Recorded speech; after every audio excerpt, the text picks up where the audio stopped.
Names you see all over the Times reporting also happen to be the witnesses the Democrats want to testify during the impeachment trial. Four in particular: Mick Mulvaney, John Bolton, Robert Blair, Michael Duffy. Republicans are resisting the call, and as you know, House Speaker Pelosi still has yet to send articles of impeachment across to the Senate. One other piece of late news on the subject: a federal judge late today dismissed a challenge by former Trump national security official Charles Kupperman to a House subpoena. Judge Richard Leon ruled that since there's no expectation lawmakers will refile the subpoena, the lawsuit's unnecessary. John Bolton, as you'll recall, declined to go before the House until that lawsuit was ruled on.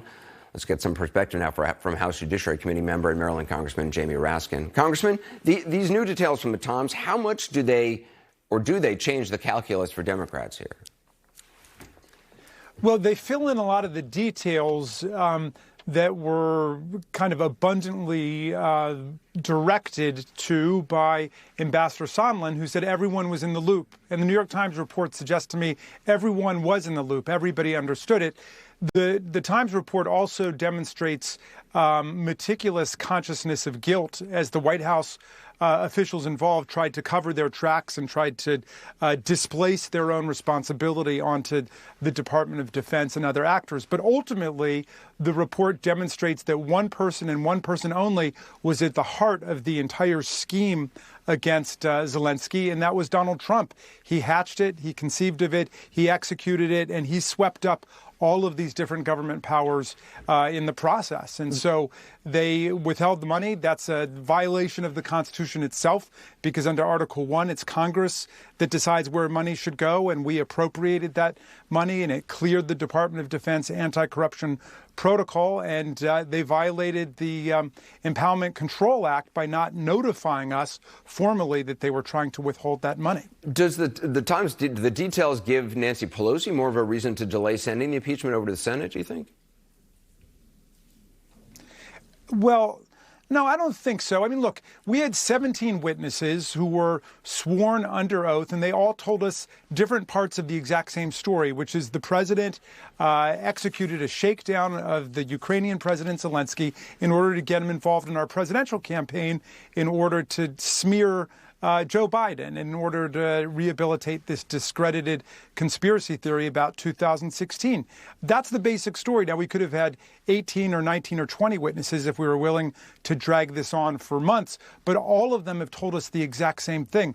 In any event, what's put into the bill of indictment, which is what an impeachment is, doesn't have to be exhaustive. That's what the trial is for. And so at the trial, the Senate ought to call everybody who they think they need to fill in any material elements missing from the case. What we don't have right now is any kind of alibi or any kind of alternative hypothesis about what happened.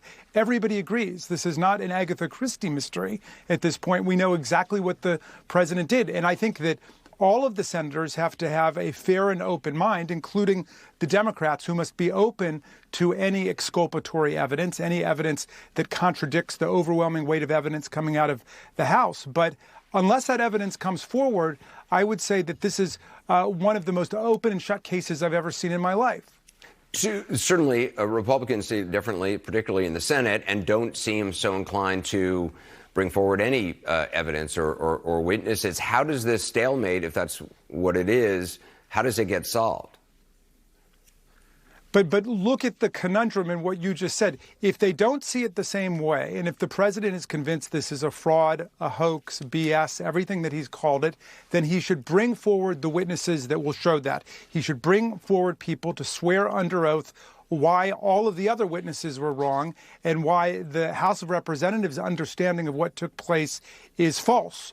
But it doesn't help just to sit on the sidelines and throw tomatoes and eggs, especially when Chief of Staff Mulvaney himself has basically confirmed it, saying, of course, there are political quid pro quos in how we execute our foreign policy. And the president himself has basically said, this is what I wanted from Ukraine. I wanted them to go after the Bidens. So what we have essentially is one story, which is the president tried to drag a foreign government into our election in order to get himself reelected. And that is a high crime and misdemeanor. It's a crime in progress. And if we let it go, American democracy will be forever altered in a very negative way. Yeah. I mean, if all you have is eggs and tomatoes to throw, that's what you end up throwing. I mean, it doesn't seem like they have much else, an argument to actually make.